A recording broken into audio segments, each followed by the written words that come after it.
ถุประสงค์ในการเผยแผ่ธรรมทาน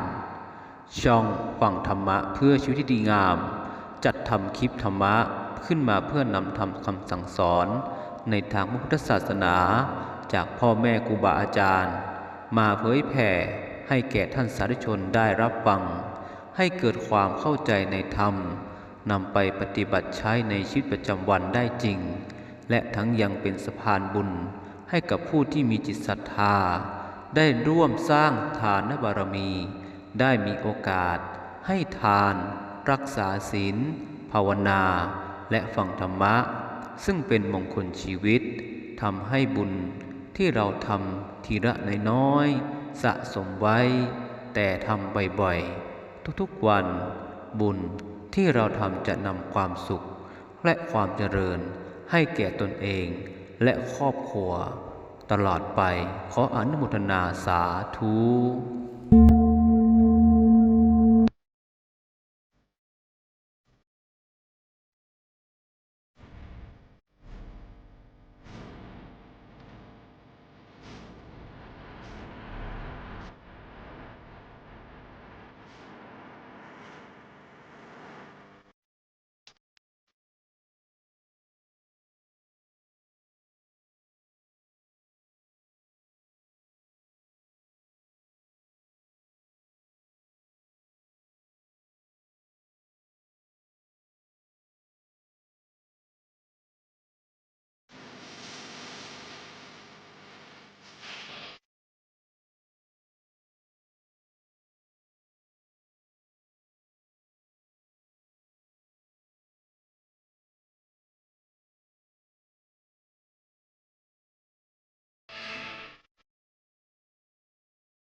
ขอความนอบน้อมจงมีแต่พระรัตนตรัย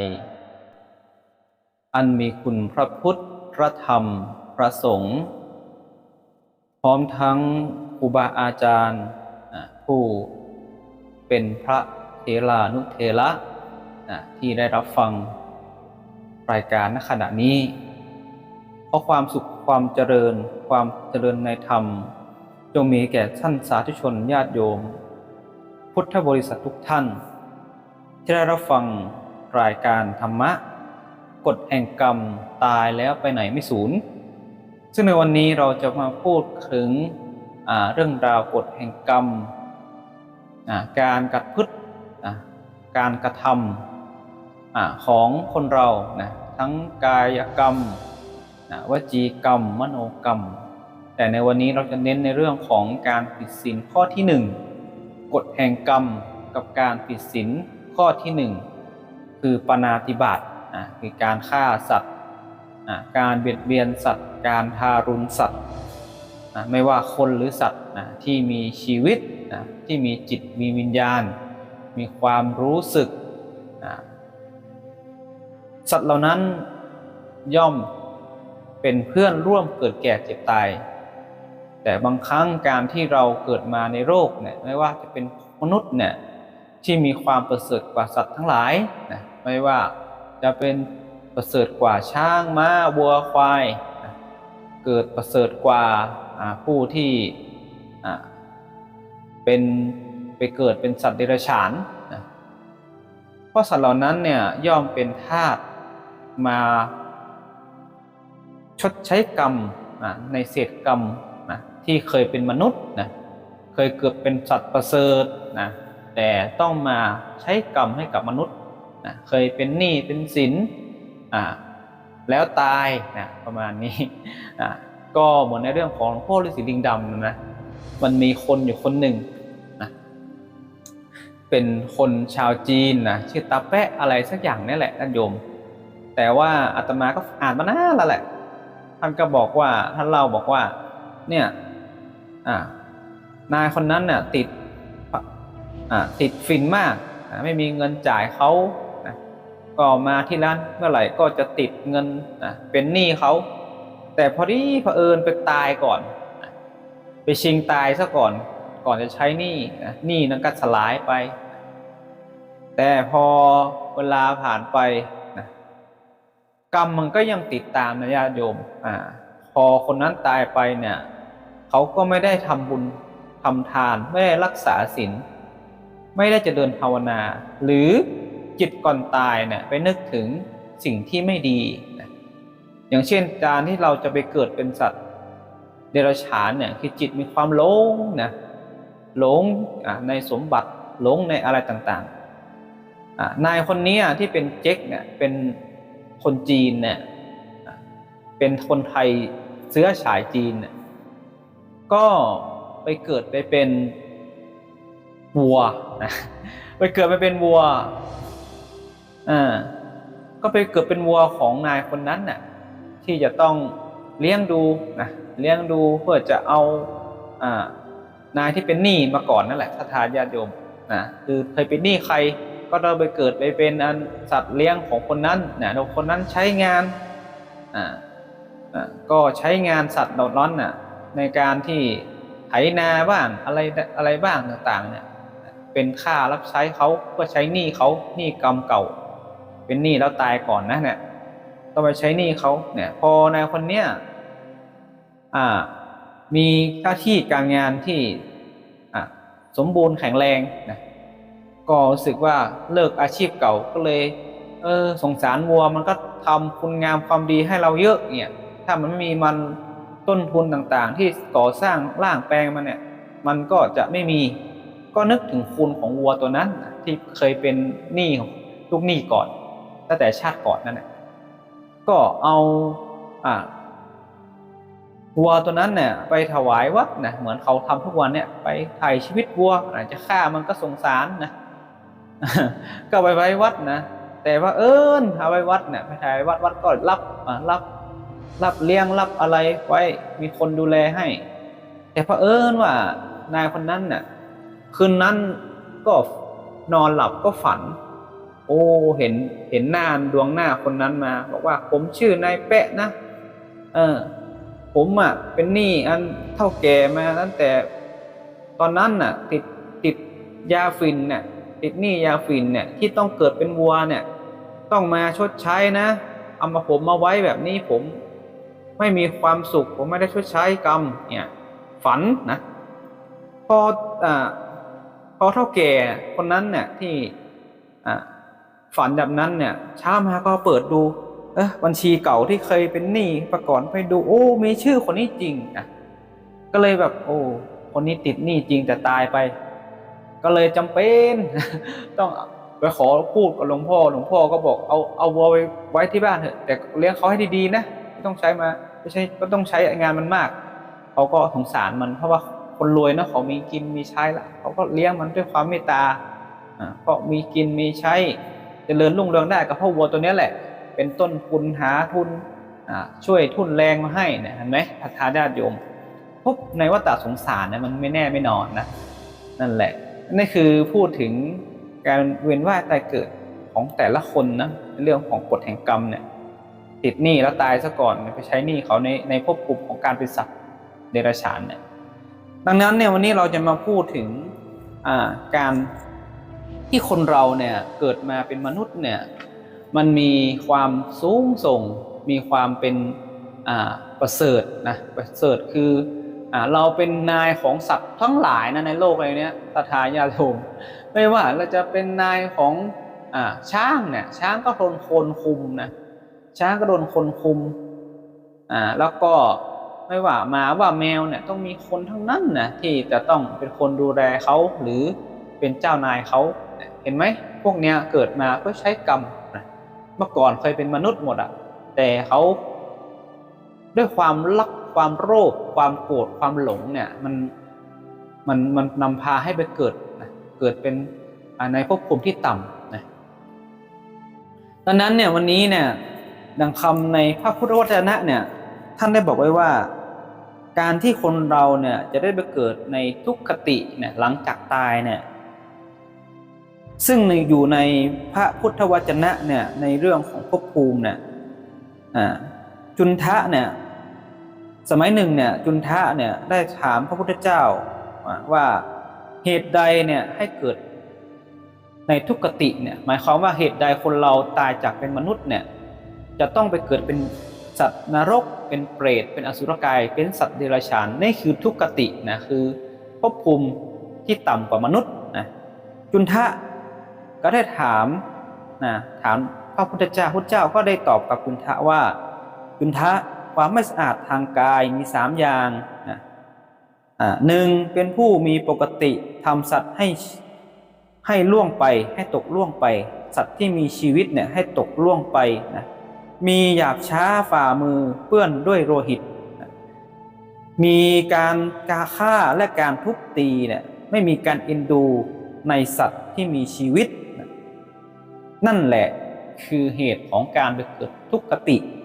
อันนี้คือพุทธวจนะของพระพุทธเจ้าได้ตรัสไว้ก็หมายความว่าเป็นผู้มีปกติหมายความว่าเราเนี่ยเป็นปกติในเรื่องของการฆ่าเป็นปกติหมายความว่าเห็นสัตว์อะไรนิดหน่อยฆ่ามันตายรำคาญไม่อยากเห็นนะโกรธหน่อยนะเห็นไหมมีความโกรธมีความโลภยังไงศรัทธาญาติโยมบางคนเนี่ยมีความโลภเกิดขึ้นแล้วเนี่ยฆ่าตัวเนี้ยได้เงินได้ทองได้เงินมาได้ทองมาใช้ต้องเอามือไปเปื้อนเลือดฆ่ามันนะฆ่ามันเพื่อได้เงินได้ทองได้สิ่งนั้นมามีความรักเกิดขึ้นหมายความว่าอย่างเราเนี่ยจะแต่งการอะไรสักอย่างความรักใครสักคนหนึ่งหรือเรารักใครสักคนหนึ่งไม่อยากเห็นคนนั้น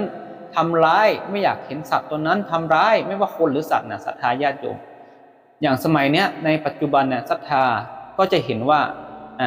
แม้แต่การคนที่มีความรักกันเนี่ยเกิดขึ้นเนี่ยพอรักมากก็เกลียดมากฆ่ากันบ้างทำร้ายกันบ้างเห็นในปัจจุบันนั่นแหละความรักเป็นเหตุรักที่ผิดรักแบบมิจฉาทิฏฐิทำให้เราก่อกรรมทำเวรฆ่ากันมือเปื้อนเลือดดังนั้นเนี่ยพระพุทธเจ้าตรัสไว้เนี่ยมีการฆ่าและทุบตีสิ่งเหล่านี้แหละที่จะทำให้เราผิดศีลข้อที่1คือปาณาติบาตไม่มีความเอ็นดูต่อสัตว์ที่มีชีวิตคำว่าสัตว์ที่มีชีวิตเนี่ยศรัทธาญาติโยมไม่ใช่เพียงแค่มนุษย์สัตว์ที่มีชีวิตเนี่ยหมายถึงสัตว์ทุกตัวที่มันขยับเขยื้อนได้แม้แต่สัตว์ที่มันที่เราเห็นด้วยตาที่เราเห็นด้วยตาที่เราจับต้องด้วยมือสัตว์เหล่านั้นเนี่ยทำไปด้วยเจตนาหรือจงใจฆ่าย่อมเกิดบาปทั้งนั้นนะนั่นแหละคือกรรมของการฆ่ากรรมคือการกระทำทางกายดังนั้นเนี่ยท่านบอกว่าเมื่อเราเนี่ยได้กระทำแล้วเนี่ยผลแห่งกรรมในปัจจุบันพูดถึงผลแห่งกรรมในปัจจุบันนะศรัทธาญาติโยมท่านได้บอกไว้ว่าเนี่ยจะมีปัญหาทางด้านสุขภาพมีเป็นคนขี้โรคมีโรคเรื้อรังรักษาไม่หายรักษายุ่งยากอันนี้ก็เหมือนการศรัทธาอาตมาจะเปรียบคนอยู่3จำพวกนะศรัทธาญาติโยม3จำพวกเนี่ยก็คือคนจนคนรวยและก็เป็นคนที่มียศถาบรรดาศักดิ์คนจนป่วยได้ไหมป่วยได้คนรวยป่วยได้ไหมคนรวยก็ป่วยได้คนที่มียศถาบรรดาศักดิ์เป็นเจ้าคนนายคนเป็นคนมีอำนาจหน้าที่สูงศักดิ์ถามว่าป่วยเป็นไหมเป็นเห็นไหมดังนั้นเนี่ยสิ่งที่เราหนีไม่พ้นคือกรรมถ้าในอดีตเนี่ยเคยทำกรรมในเรื่องของการฆ่าการทุบตีการทำร้ายต่อให้คุณเกิดในชาตินี้เป็นคนรวยเป็นคนจนเป็นคนมั่งมีเป็นคนมีอำนาจเป็นคนมียศถามีศักดิ์ใหญ่คุณก็หนีกรรมไม่พ้นนะกรรมเนี่ยมันก็จะตามมาถึงเราในปัจจุบันจ จะทำให้เราเนี่ยเป็นผู้มีสุขภาพที่ย่ำแย่ศรัทธาญาติโยมลองนึกดูนะว่าบางคนเนี่ยร่ำรวยเป็นมหาเศรษฐีแต่อายุสั้นเห็นไหมจริงอยู่คนประเภทนี้เกิดมา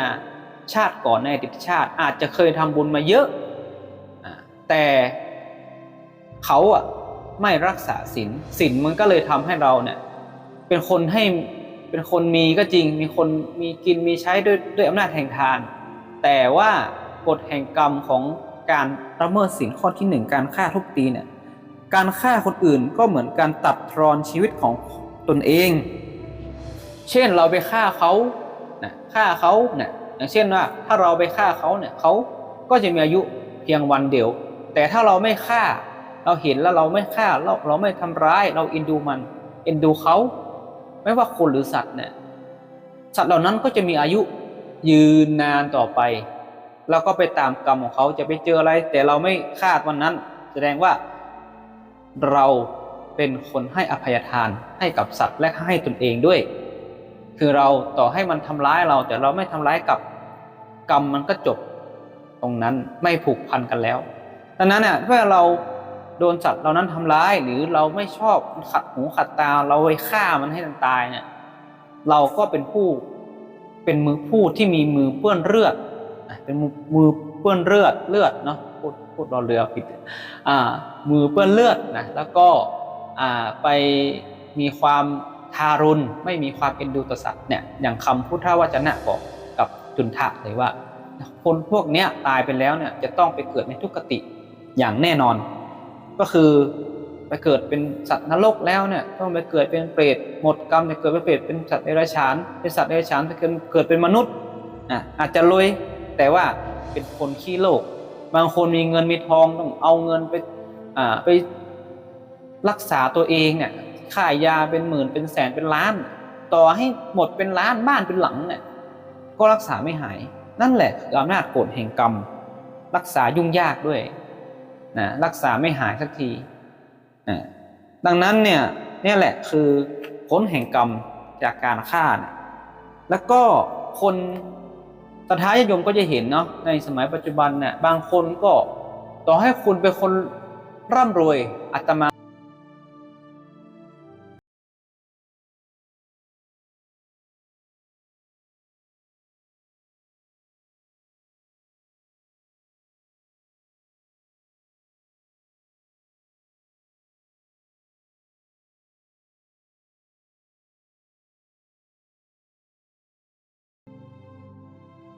ไหนเขารวยมากขนาดไหนเนี่ยแต่ว่าทำไม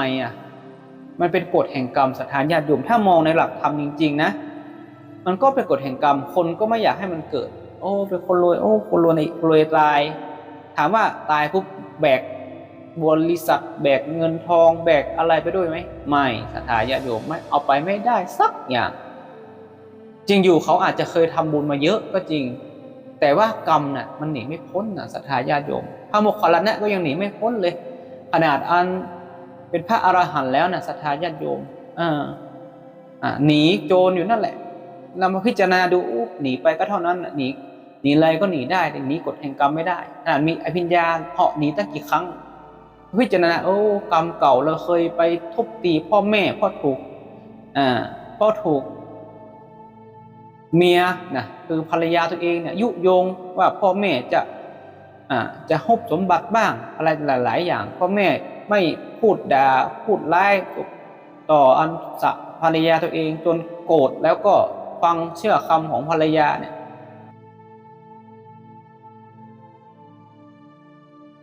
พ่อแม่ที่ตาบอดลูกก็ปากบอกพ่อแม่ไปนั้นนะพาไปพ่อแม่ก็ไม่เห็นไม่รู้ไม่เห็นอะไรสักอย่างก็เชื่อลูกพาไปในป่าแล้วก็เอาไม้ทุบตีพ่อแม่จนตายเห็นไหมเนี่ยเป็นลูกเนี่ยอนันตริยกรรมกว่าจะพ้นจากนรกเนี่ยโอ้ศรัทธาญาติโยมเป็นกับนะ 2,560 ปี65 ปี66 ปีเนี่ยยังน้อยไปนะศรัทธาญาติโยมกว่าพระโมคคัลลานะจะออกจากนรกจากขุมที่ต่ำที่สุดเนี่ยโลกันนรกในการทำกรรมกับพระพุทธเจ้าทำกรรมกับ บิดามารดาทำกรรมกับพระอริยสงฆ์นะแล้วก็ทำสงฆ์ให้แตกแยกเนี่ยอนันตริยกรรมเป็นกรรมที่หนักกว่าจะออกจากตรงนั้นได้เวียนว่ายตายเกิดอยู่ในภพภูมิที่ต่ำเนี่ยเป็นเปรตอสุรกายสัตว์เดรัจฉานเป็นสัตว์นรกเนี่ยไม่รู้กี่ภพกี่ชาติจนมาวันหนึ่งเนี่ยท่านก็ได้พ้นจากกรรมตัวนั้นแล้วก็บรรลุเป็นพระอรหันต์เห็นไหมศรัทธาญาติโยมถึงจะเป็นพระอรหันต์ก็หนีกรรมตัวนี้ไม่พ้นพิจารณาเราเคยทำกรรมตัวนี้กรรมมันหนักยอมให้เขาบุกฆ่าบุกตีเราซะทุบตีเราซะเขาก็ปล่อยให้โจรนั่นแหละทุบตีจนกระดูกแตกเป็นละเอียดท่านก็มีคาถาของท่านเนาะก็เป็นพระอภิญญาพระที่มีฤทธิ์มากก็อธิษฐานประสานกระดูกนะก็ประสานกระดูกแล้วไปขอทูลพระพุทธเจ้าปรินิพพานก่อนพระองค์นั่นแหละคือกรรมจากการฆ่าพระโมคคัลลานะอย่างนี้พระโมคคัลลานะอย่างนี้ไม่พ้นศรัทธาญาติโยมนั่นคือกรรมในอดีตนะแต่กรรมในปัจจุบันท่านทำความดี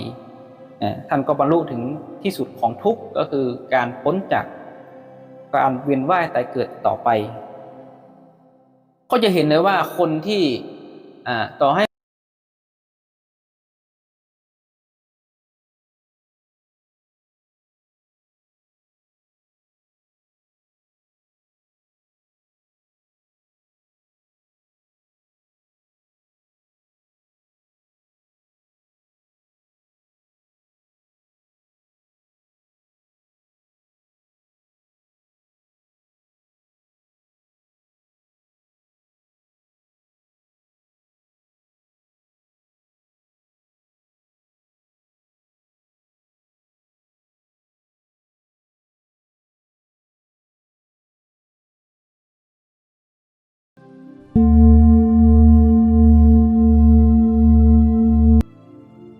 ขอเชิญผู้มีจิตศรัทธา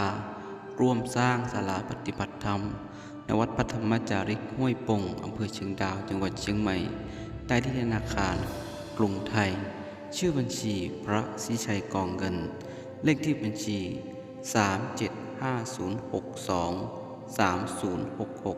3750623066 ร่วมบุญตามแต่จิตศรัทธาอานิสงส์แห่งการถวายทานเนื่องจากวัดพระธรรมจาริกห้วยปงเป็นวัดที่อยู่บนดอยอำเภอเชียงดาวจังหวัดเชียงใหม่ชาวบ้านเป็นชาวเขาผู้ยากไร้จึงไม่สามารถสร้างศาลาปฏิบัติธรรมให้สำเร็จได้ตามจุดประสงค์ทางช่องฟังธรรมะจึงได้บอกบุญแก่ผู้มีจิตศรัทธาให้ได้ร่วมบุญ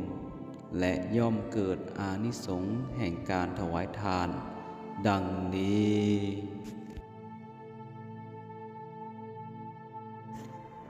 1. มีหน้าที่การงานเจริญก้าวหน้ามั่นคงรุ่งเรืองเงินไหลนองทองไหลมา 2. ทำให้ทำอะไรก็คล่องตัวไร้อุปสรรคอันตรายทั้งปวง 3. มีความร่มเย็นเป็นสุขบุญรักษาเทวดาคุ้มครองคิดทำสิ่งใดแล้ว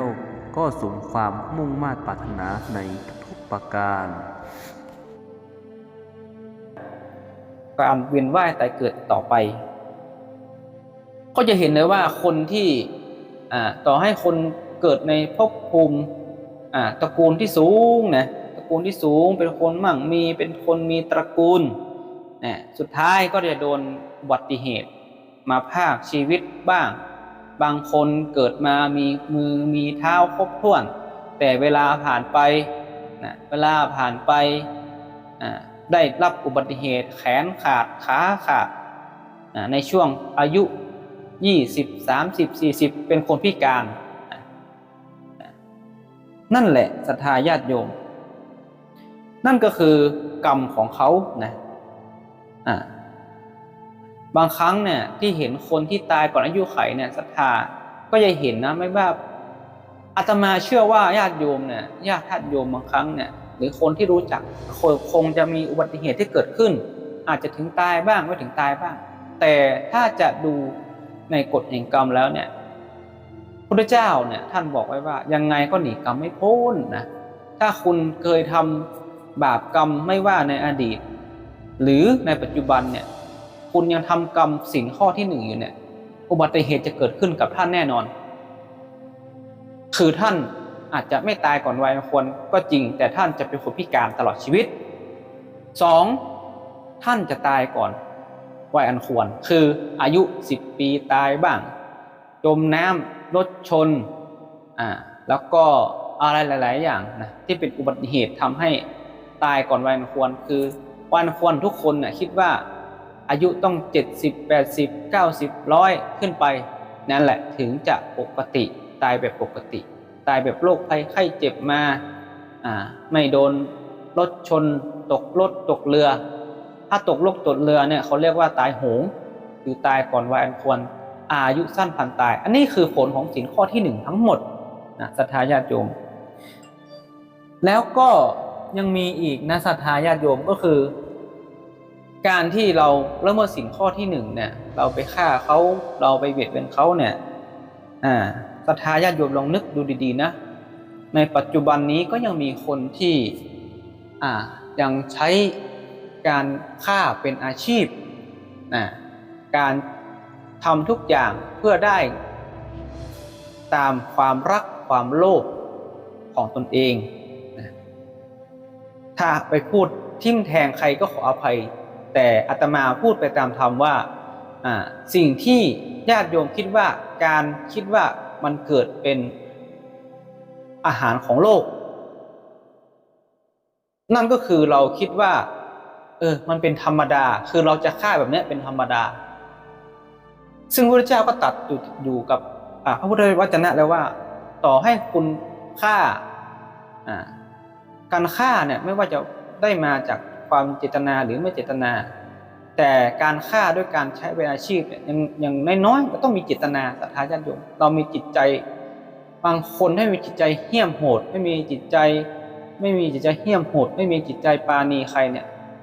มันต้องฆ่าแน่นอนมันฆ่าได้แต่คนที่มีจิตใจเมตตาและเอ็นดูเนี่ยเขาไม่กล้าทำต่อให้เป็นอาชีพที่มีได้เงินได้ทองได้อะไรขึ้นมาเขาก็ไม่ทำเพราะว่าเขาคิดว่ามันไม่ใช่หนทางของการเป็นสัมมาอาชีพคืออาชีพที่ถูกต้อง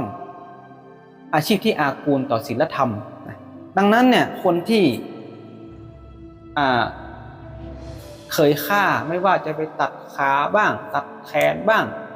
ตัดมือบ้างตัดเท้าบ้างเอาตัดคอเขาบ้างเป็นอาหารต้องทุบตีหัวเขาบ้างต้องทุบตีอะไรต่างๆที่เป็นอวัยวะของสัตว์ทั้งหลายไม่ว่าคนหรือสัตว์ก็ตามศรัทธาญาติโยมถ้าคุณตายหรือยังไงก็แล้วแต่เนี่ยคุณพ้นจากนรกมาแล้วเนี่ยคุณจะต้องไปเกิดเป็นเปรตเป็นอสุรกายเป็นสัตว์เดรัจฉานแล้วคุณก็เกิดเป็นมนุษย์ก็จะเกิดมาเป็นมนุษย์ที่ไม่สมบูรณ์นะไม่สมบูรณ์หมายความว่าศรัทธาญาติโยมก็จะเห็นนะคนพิการถามว่าคนพิการในโลกเนี่ยมีเยอะไหมศรัทธาญาติโยมถ้านับนะเป็นแสนเป็นล้านตอนนี้ก็จะเห็นว่ามันเยอะถึงเป็นแสนเป็นล้านนะดังนั้นเนี่ยการที่เกิดมาแล้วเนี่ยเป็นคนที่พิการไม่ว่ามือด้วนขาด้วนแขนขาดมือขาดหรือสมองไม่ดีหรือเป็นคนวิกลจริตนะเป็นคนไม่สมประกอบ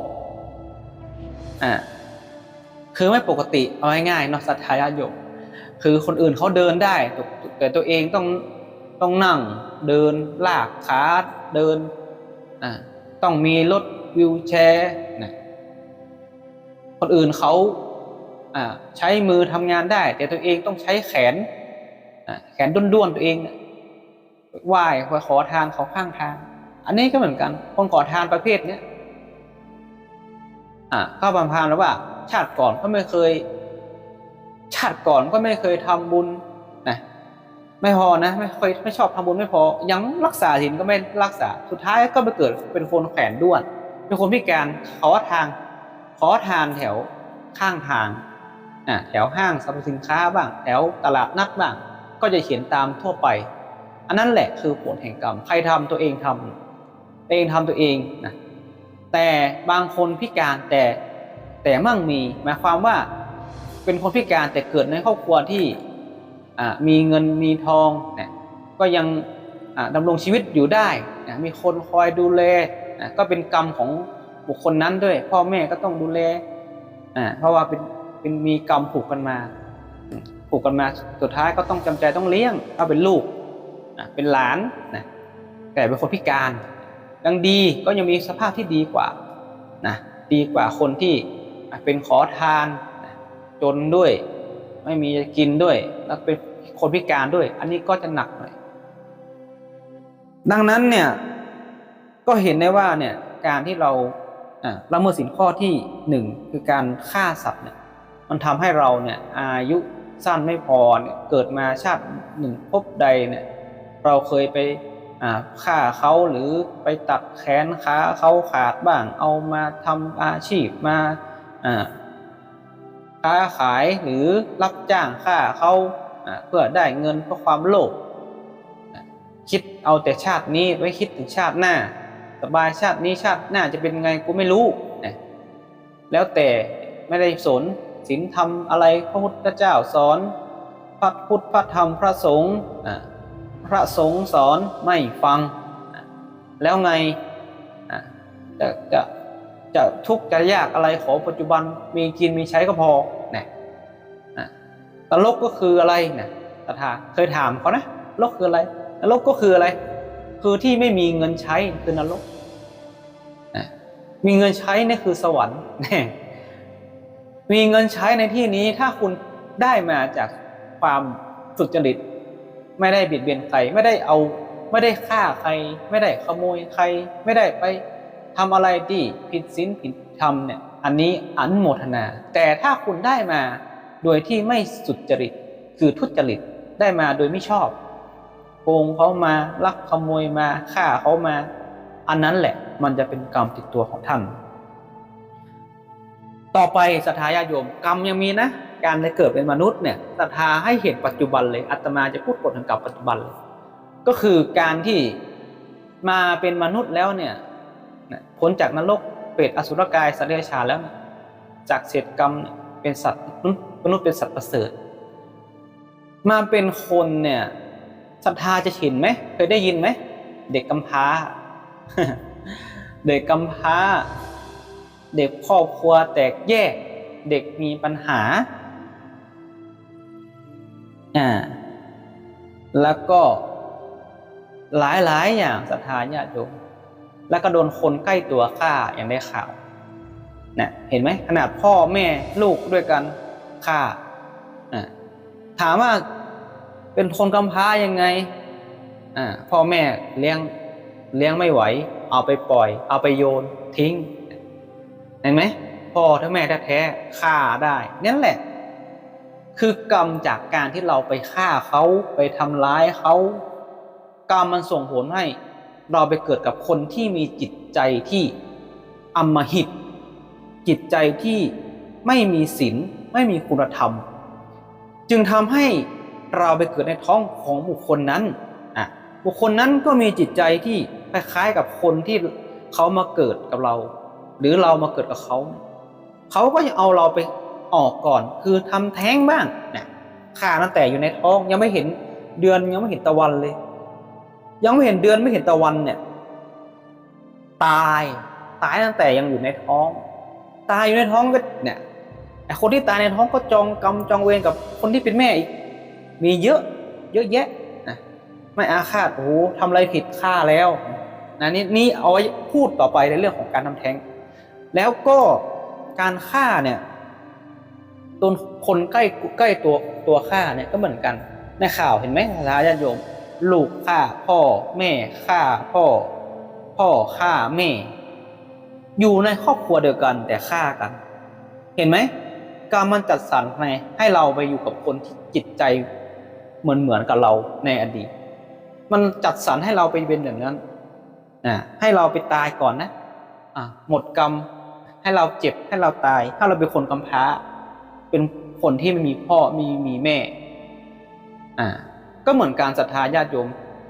สิ่งที่อาตมาจะบอกก็คือบางท่านบางคนเนี่ยชอบเอาหมาชอบเอาแมวมาปล่อยอันนี้ก็เป็นกรรมนะศรัทธาญาติโยมในเวลาที่โยมไม่คิดนะเอาหมาไปแมวไปปล่อยวัดเนี่ยพระบางองค์บางรูปท่านอยู่วัดเนี่ยท่านปฏิบัติกรรมฐานท่านต้องมาเสียเวลามาเลี้ยงดูต้องมาหาปัจจัยมาดูแลมันต้องเอาข้าวเอาน้ำต้องเลี้ยงดูมันทุกอย่างเพราะอะไรเพราะโยมเอามาปล่อยพ่อโยมเอามาปล่อยเนี่ยเพราะอะไร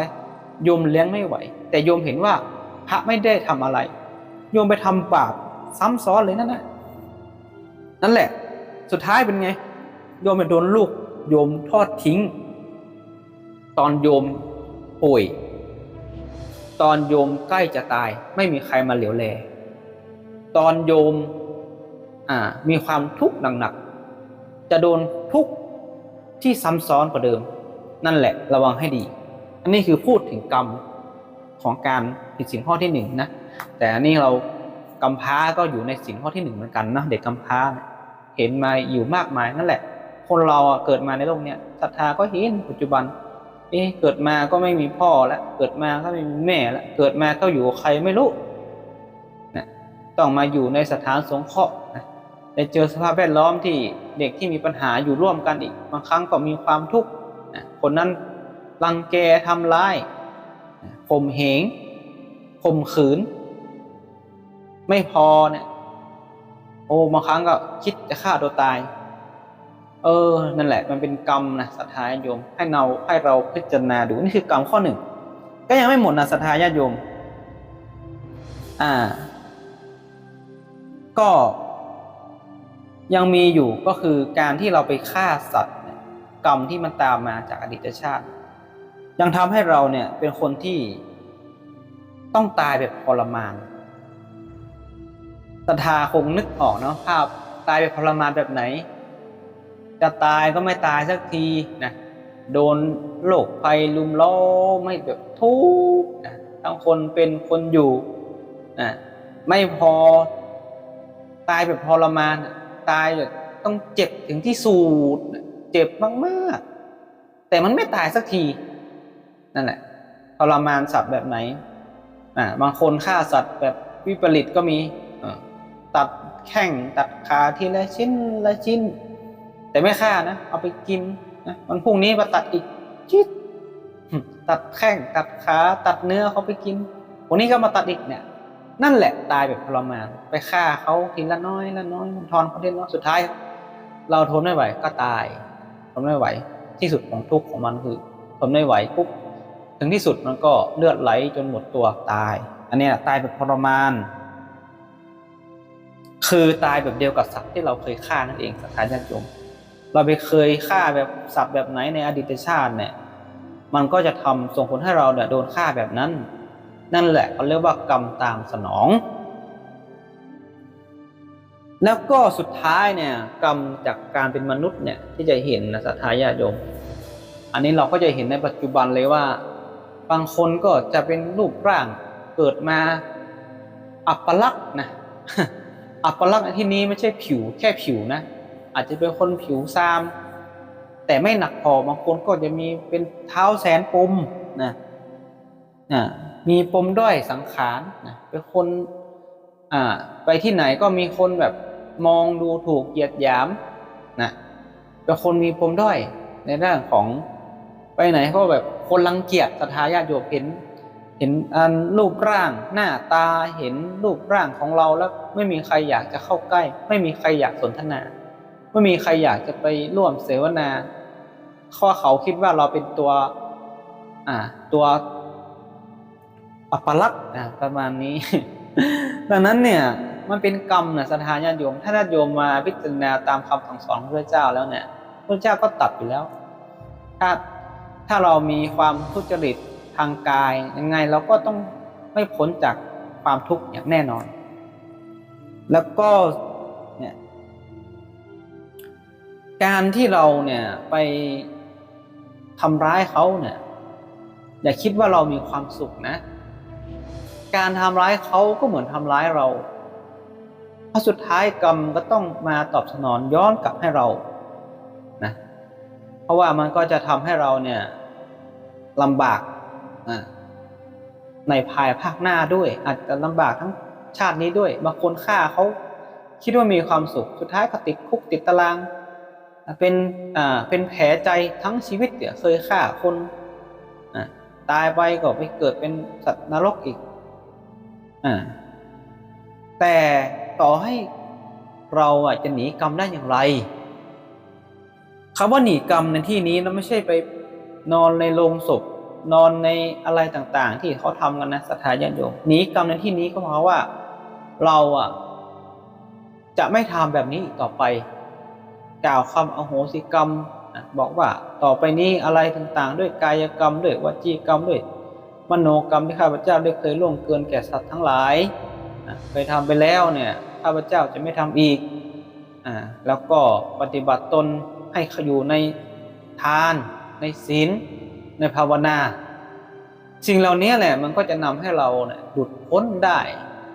กรรมบางครั้งมันอาจจะตามเราทันแล้วแต่ว่ามันอาจจะถูกบุญที่เราทำปัจจุบันเนี่ยบังอยู่เช่นว่ากรรมมันกำลังจะมากับเราในวัน7 วันข้างหน้าแต่บางครั้งเนี่ยเราตั้งใจอธิษฐานจิตขออโหสิกรรม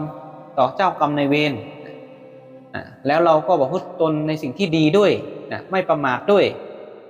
มันก็ทำให้เราเนี่ยรอดพ้นไปได้ด้วยสติด้วยปัญญารอดพ้นไปได้แต่ก็หนีกรรมไม่พ้นนะแต่ถ้ามันจะโดนอาจจะเบาบางไม่ใช่ก็ดีกว่าเราปล่อยให้มันเป็นไปตามกรรมในเช่นนี้เช่นว่ามันเป็นกรรมของเราทำกรรมต่อไปฆ่าต่อไปเถอะไหนก็มีกรรมละศรัทธาลองคิดดูให้ดีนะให้อาตมาเปรียบเทียบให้ฟังนะว่าระหว่างโยมเนี่ยติดหนี้อยู่100,000กับญาติโยมเนี่ยติดหนี้เพิ่มเรื่อยๆเนี่ยถามว่าญาติโยมเนี่ยจะยอมแบบไหนดีจะยอมติดหนี้เรื่อยๆก็หมายความว่าโยมก็ยังก่อกรรมทำเข็ญเรื่อยๆถ้าวันหนึ่งก็จะเป็นล้านละแต่ถ้าโยมทำความดีเนี่ยหนี้โยมมี100,000เนี่ยก็เหมือนเราทยอยผ่อ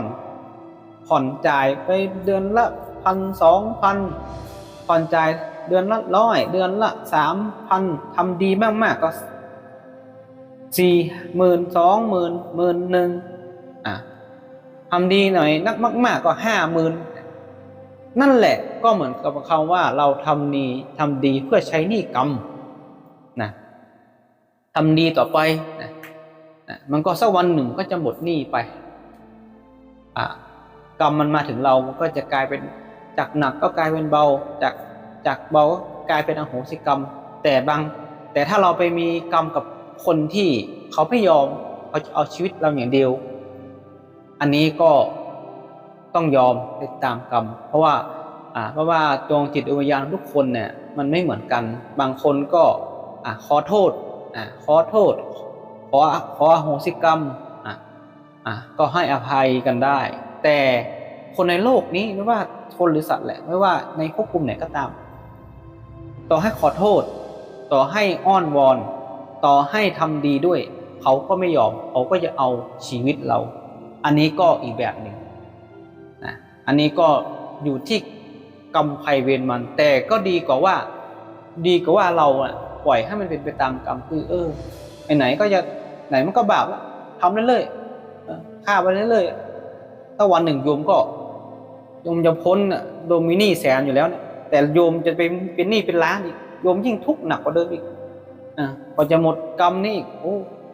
ไปสร้างกรรมเพิ่มอีกโอ้โหยาวเป็นหางว่าวเลยตอนนี้ก็จะลำบากไปเรื่อยๆเรื่อยๆจะไม่หมดสักทีไม่หยุดสักทีพุทธเจ้าก็บอกถ้าเราไม่หยุดทำบาปสุดท้ายเนี่ยมันก็จะหนักกว่าเดิมเป็นหนี้หนักกว่าเดิมนั่นแหละคือผลของการที่เราจะต้องพูดถึงเรื่องของการละเมิดศีลข้อที่1ซึ่งในวันนี้นะศรัทธาญาติโยมถือว่าจะพูดถึงเรื่องของกฎแห่งกรรมของการผิดศีลข้อที่1แต่มันก็มีผลดีของการรักษาศีลศรัทธาญาติโยมถ้าเรามีศีลข้อที่1นะก็จะเป็นคนที่อายุยืน เป็นคนที่อายุยืนนะไม่พิการนะเป็นคนสมบูรณ์ด้วยร่างกายที่ครบ32ประการนะศรัทธาญาติโยมที่ฟังอยู่ตอนนี้เนี่ยลองดูดิร่างกายเราครบ32ไหมร่างกายเราครบ32ไหม เราพิการไหมดูตัวเองนะเรารู้สึกว่าตัวเองเรามีครบนั่นแหละคือผลของศีลข้อที่1นะเราทำความดีไว้ตั้งแต่ชาติก่อนภูมิใจนะว่าเราเนี่ยเราไม่พิกลพิการเราดีกว่าคนทั้งหลายเป็นแสนเป็นล้านที่เกิดเป็นคนพิการเรามีโชคคือไม่ใช่โชคหรอกเป็นกรรมของเราเองเป็นกรรมของเราที่เราเกิดมาเป็นคน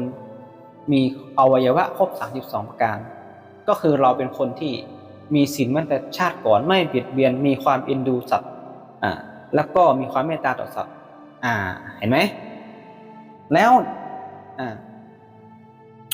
การที่เกิดเป็นคนที่รูปสวย รูปสวยดูดิว่าหน้าตาญาติโยมตอนนี้สวยไหมเอากระจกมาดูสวยไปไหนมีคนชมว่าสวยมีคนติดตามในโฟโล่ยอดIG มีรูปร่างที่สวยงามแล้วก็สามารถใช้เรือนร่างของตัวเองเนี่ยทำมาหากินไม่ใช่เป็นการไปเป็นโสเพณีอะไรนะศรัทธาไม่ได้เป็นการที่ไปขายตัวขายอะไรนะแต่เป็นการที่อย่างดาราศรัทธาอยู่ดาราบางคนก็นักร้องบางคนสวยด้วยร้องเพลงเพราะด้วยอันนี้ก็เป็นคนที่มีศีลที่ทำมาเยอะทำมาดีรักษาศีลดีก็ทำให้ร่างกายสมส่วนมีส่วนสูงที่ทุกคนเห็นแล้วเนี่ยสบายหูสบายตาเห็นแล้วเกิดความรักใคร่เห็นแล้วเกิดความพอใจเห็นแล้วเกิดความชอบเนี่ยเห็นไหมเป็นแต่คนชอบของท่านเนี่ยเกิดจากการที่เรามีศีลแต่ถ้าการที่เราเนี่ยเกิดมาเป็นคนเตี้ยบ้างบางคนก็หน้าตาไม่ดีอันนี้ก็รักษาศีลบ้างไม่รักษาศีลบ้าง อาจจะรักษาศีลวันเว้นวันรักษาศีลไม่เป็นอาจินก็วันศีลวันพระไหนก็รักษาครั้งหนึ่งเนี่ยก็มีโอกาสได้เกิดเป็นคนอยู่สุดท้ายก็มีส้มอาจจะไม่สวยแต่ก็ยังพอไปวัดไปวาได้อันนี้ก็พอประมาณนะแล้วก็บางคนศรัทธาญาติโยมศีลก็ไม่อำนาจสูงมากนะแต่คนที่มีความคล่องแคล่วว่องไวจะเดินกระฉับกระเฉงทำอะไรก็ไม่เหนื่อยง่ายทำอะไรมีกำลังมีพละกำลังเยอะแล้วก็ไม่ไปเป็นขี้โรคอะไรมากเนี่ยประมาณนี้เนาะคนที่มีกำลังมีสุขภาพแข็งแรงนั่นแหละมาจากศีลข้อที่1เป็นคนสะอาดสะอ้านเป็นคนอ่อนโยนอ่อนโยนในที่นี้หมายความว่าไม่ดุร้ายกับใครพูดจากับใครทำกิริยาต่างๆดูเรียบร้อยน่ามองมีบุคลิกที่ดีเป็นต้นเป็นคนที่มีความสุขไปที่ไหนก็มีความสุขต่อไปเกิดที่ไหนมีความสุขมีพละกำลังที่ใช้งานอะไรเนี่ยก็ไม่เหน็ดไม่เหนื่อยไม่เหนื่อยง่ายเป็นต้นก็จะเห็นว่าบางคนใช้การพูดเป็นพูดหน้าตาดีเอาไว้ไปทำมาหากินเนี่ยเป็นผู้สื่อข่าวบ้างเป็นผู้นักร้องนักดนตรีอันนี้แหละหน้าตาดีด้วยเป็นนักแสดงด้วยอย่างเงี้ยแล้วก็ใช้หน้าตากับนั่นแหละกับวาจาในการทำมาหากินแล้วก็มีความร่ำรวยขึ้นมาอันนี้แหละมาจากศีลข้อที่1เหมือนกันศรัทธาญาติโยมแล้วก็การที่เรามีศีลข้อที่1เนี่ยเราก็จะไม่พลัดพรากกับสิ่งที่เรารักเราจะมีใครก็แล้วแต่พลัดพรากก็พลัดพรากตามกาลเวลาไม่แบบมีอุบัติเหตุเกิดขึ้นกับคนใกล้ตัวไม่มีอุบัติเหตุเกิดกับเราด้วยไม่มีอุบัติเหตุเกิดขึ้นกับครอบครัวเราอันนี้แหละคือผลของศีลข้อที่1 คือการพลัดพรากก็หมายความว่ายังไงศรัทธาญาติโยมอย่างเช่นว่าศรัทธาญาติโยมเนี่ยการพลัดพรากเนี่ยมันเกิดขึ้นไม่ว่าสัตว์ทั้งหลายที่เกิดในโลกเนี่ยถ้าเรามีความจิตใจที่โหดเหี้ยมเราไปไล่ล่าอะไรต่างๆไม่ว่าจะเป็นสัตว์ที่อยู่ในป่าเราไปฆ่าเขาเนี่ยเราไม่รู้เลยว่าสัตว์ตัวนั้นน่ะมันมีลูกนะมันมีหลานมันมีคนที่ต้องเลี้ยงดูแต่เราไปฆ่าเขายิงเขาบ้างมีอุปกรณ์ในการเข็นฆ่าบ้างแล้วเราก็เดินเข้าป่าไปฆ่าสัตว์ทั้งหลายเนี่ยมันก็มีลูกสัตว์บางตัวมันมีลูกมันมีสิ่งที่มันต้องดูแลอยู่แต่เราไปฆ่าเขาสุดท้ายเป็นไงฆ่าเขาลูกเขาไม่มีแม่มากลับมาดูแลที่รังตายทั้งฝูงกรรมตัวนั้นแหละมันไม่ไปไหนศรัทธาญาติโยมต่อให้คุณเกิดมาเนี่ยเกิดมาแล้วเนี่ยเราเคยทำกรรมแบบนี้เนี่ยเราจะต้องเจอกับความพลัดพรากไม่เป็นคนใกล้ตัวเป็นแม่ลูกตายก่อนพ่อตายหลังลูกแม่ตายทีหลังลูกอันนั้นแหละเป็นกรรมเศษกรรมที่จะต้องเจอกับตัวเองอันนี้ก็เหมือนกันอันนี้ส่วนของการไม่ผิดศีลข้อนี้มันก็ทำให้เราเนี่ยอยู่ร่วมกันไม่เจอความพลัดพรากบ่อยแล้วก็ทำให้เราเจอกับคนที่เขามีศีลธรรมด้วยมีอุปนิสัยเหมือนเราพ่อแม่ก็ไม่ฆ่าสัตว์พ่อแม่ก็มีจิตใจเมตตาปู่ย่าตายายก็มีจิตใจเมตตาเราก็มีจิตใจเมตตาเนี่ยเห็นไหมมันส่งให้เกิดไปเจอกับคนอย่างเดียวกันนะเป็นต้นแล้วก็ทำให้เราเนี่ยไม่มีศัตรูไปไหนก็แบบไม่ต้องเกรงกลัวเพราะว่าเราเป็นคนที่มีเมตตาเราไม่มีศัตรูเราไปไหนเราก็มีความน้ำใจมีความเอื้ออารีไม่ไปด่าไปว่าไปทำร้ายด้วยร่างกายของตนเนี่ยเอาร่างกายของตนไปทุบตีเขาเนี่ยมันก็ทำให้เราเนี่ยไม่ต้องไปสะดุ้งกลัวนะกับสิ่งที่เป็นศัตรูกับเราเนี่ยกับคนที่เป็นศัตรูกับเรามีศัตรูน้อยเห็นว่าเถอะมีคนรักมากมีคนเกลียดน้อยถ้าจะพูดว่าไม่มีคนเกลียดเลยมันก็เป็นไปไม่ได้คนเรามีคนรักคนชังมีคนดีคนชั่วเป็นธรรมดาศรัทธาญาติโยมถ้าเราทำดีคนชั่วมันก็เกลียดเรา เห็นไหมคนไม่ดีมันก็ไม่ชอบไหมแต่ถ้าเราเป็น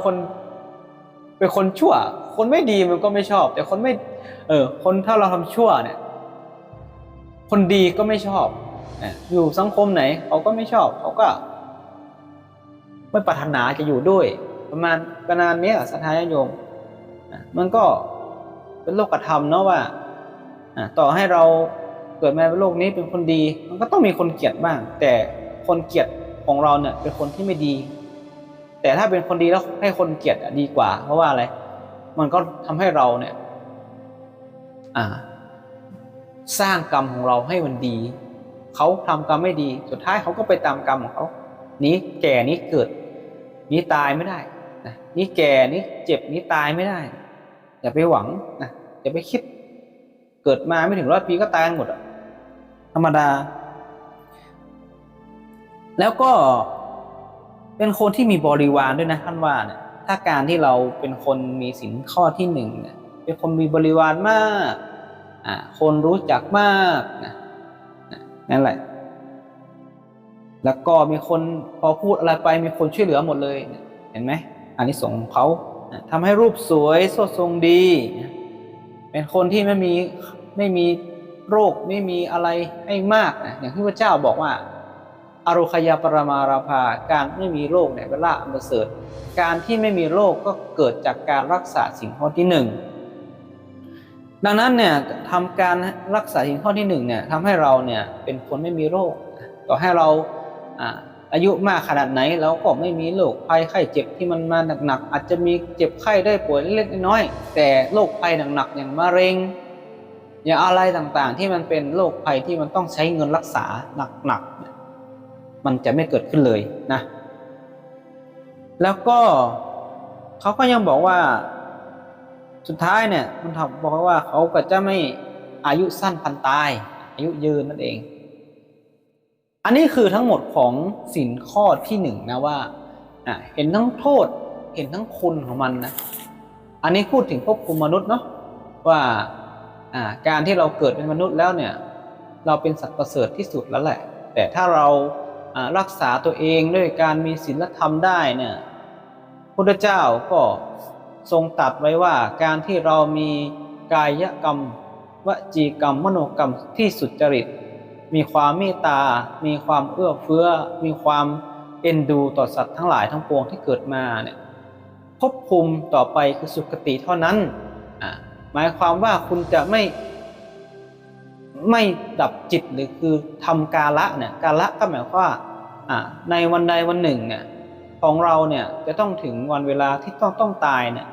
เราก็ไม่รู้เลยว่าจะเป็นวันไหนเดือนไหนปีไหนชั่วโมงไหนตายอย่างไรตายที่ไหนตายด้วยอะไรเราไม่รู้ได้แต่ถ้าเราประพฤติปฏิบัติตามคำสอนพระเจ้าคือมีกายสุจริตวจีสุจริตมโนสุจริตเนี่ยก็คือไม่เบียดเบียนคนอื่นด้วยกายไม่เบียดเบียนคนอื่นด้วยวาจาไม่เบียดเบียนคนอื่นด้วยใจด้วยการที่เราเนี่ยเอาความรักความโลภความโกรธความหลงเป็นบรรทัดฐานในการกระทำกรรมเหล่านั้นเนี่ยมันก็ทำให้เราเนี่ยตั้งอยู่ในสุคติภพที่ดีนะก็คือเราจะไม่ต่ำกว่าภพภูมิของมนุษย์ชี้ต่ำกว่าภพภูมิของมนุษย์ก็คืออะไรในหนังสือเล่มของพระพุทธวจนะเนี่ยท่านก็บอกนะในเรื่องของภพภูมิเนี่ยอาตมาซื้อมา1 เล่ม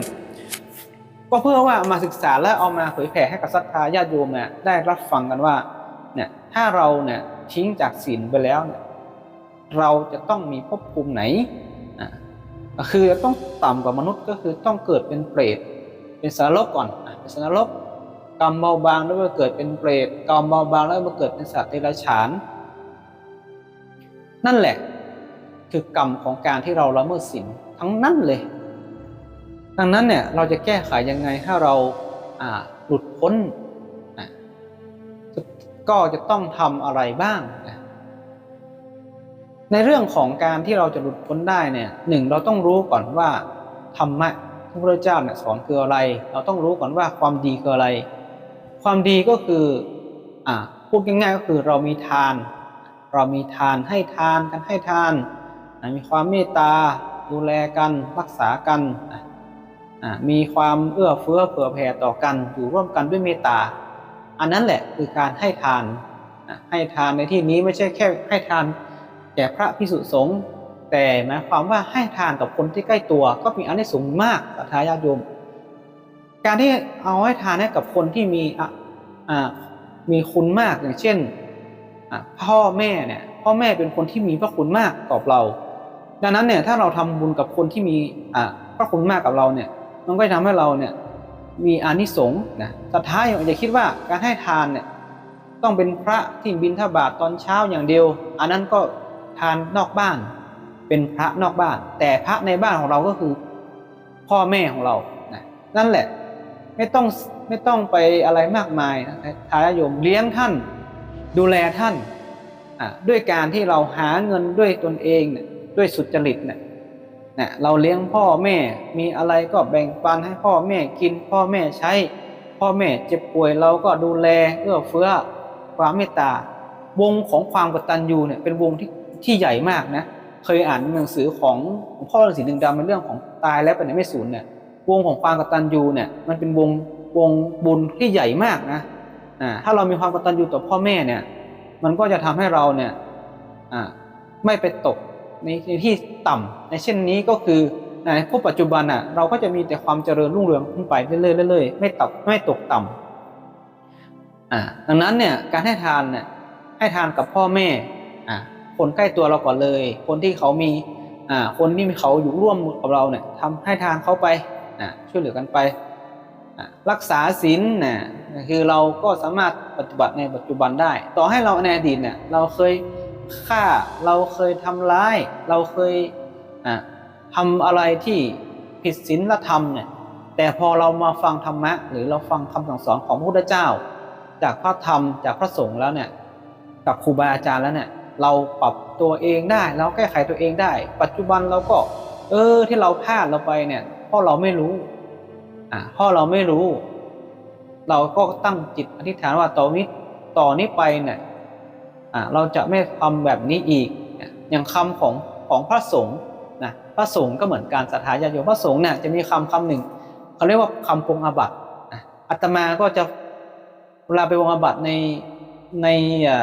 ในโบสถ์เนี่ยก็จะมีนะคำจะบอกว่าเนี่ยสุดท้ายเนี่ยนะปุเนวังกลิสามิจะไม่ทำแบบนี้อีกนะปุเนวังภาสิสามิจะไม่พูดแบบนี้อีกนะปุเนวังจินตยิสามิจะไม่คิดแบบนี้อีกนะเห็นไหมคำว่าสงฆ์ก็ยังมีเลยว่าจะไม่ทำจะไม่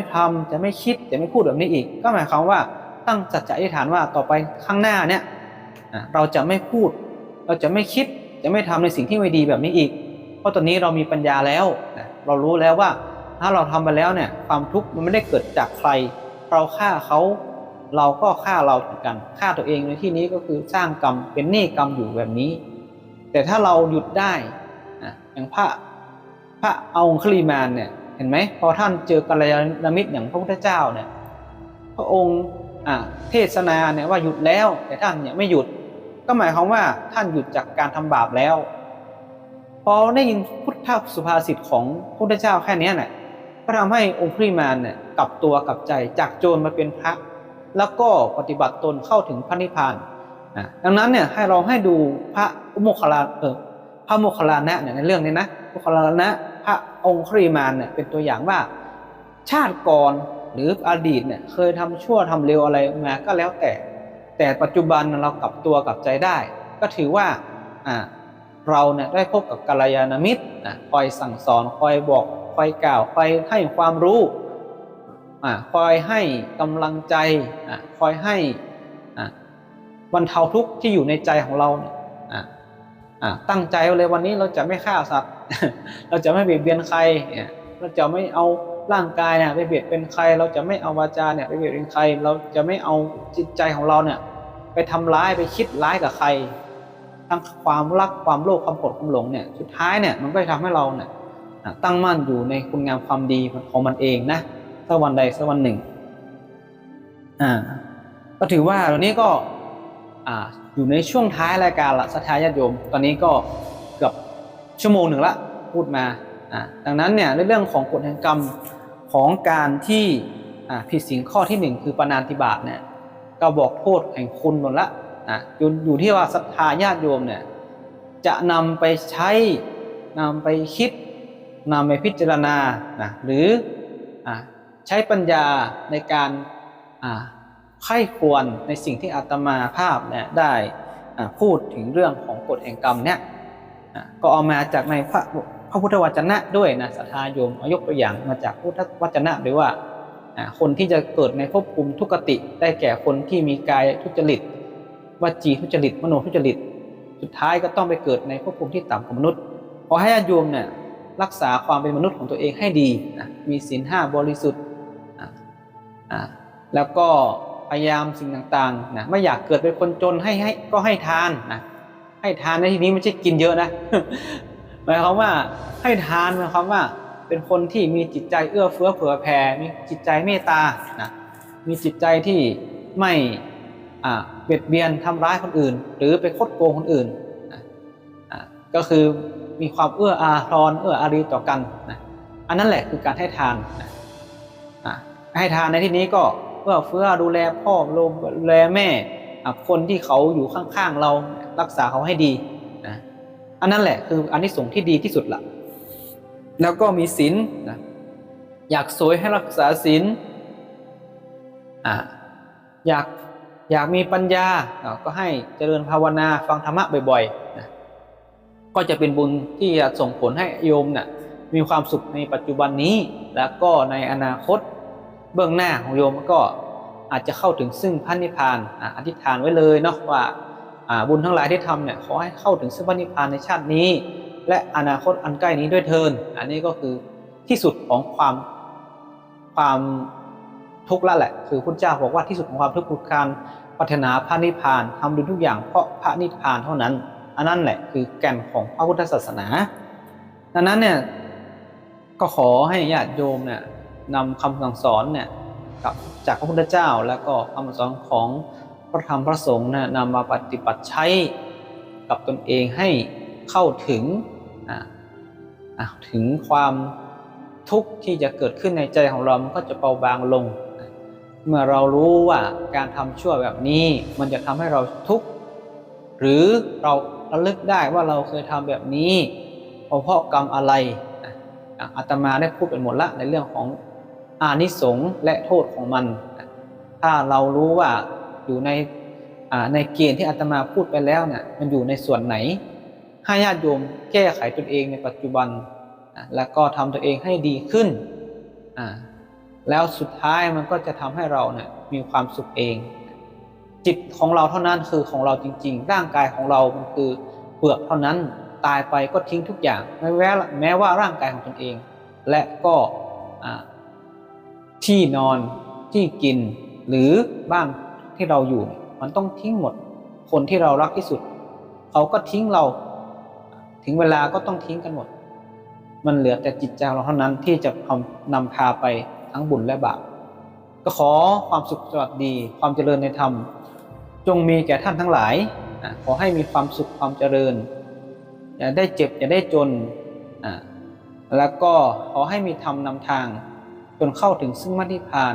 ในชาตินี้และปัจจุบันนี้ด้วยเถิดขอเจริญพรอย่าลืมกดไลค์กดแชร์กดติดตามเพื่อรับฟังสาระธรรมดีๆต่อไปขออนุโมทนาสาธุ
ต้องขออภัยหากรายชื่อรายนามของท่านได้ตกหล่นหรือไม่มี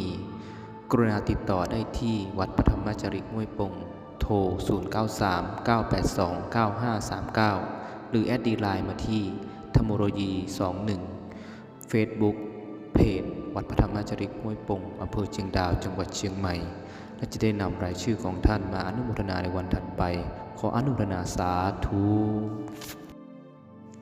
ขออนุโมทนากับทุกท่านและครอบครัวขอความสุขความเจริญจงมีแก่ทุกท่านจงปราศจากทุกโศกโรคภัย